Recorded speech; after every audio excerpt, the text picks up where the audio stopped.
بسم الله الرحمن الرحيم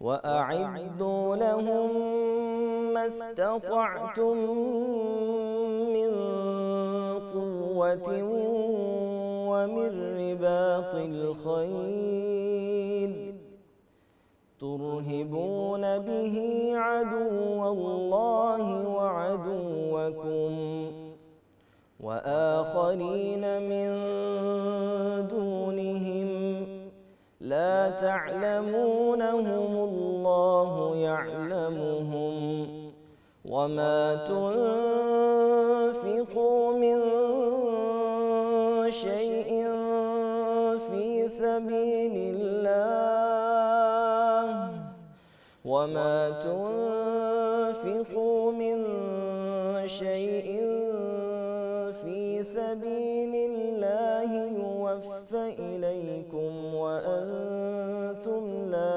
تظلمون وإن جنحوا للسلم فاجنح لها وتوكل على الله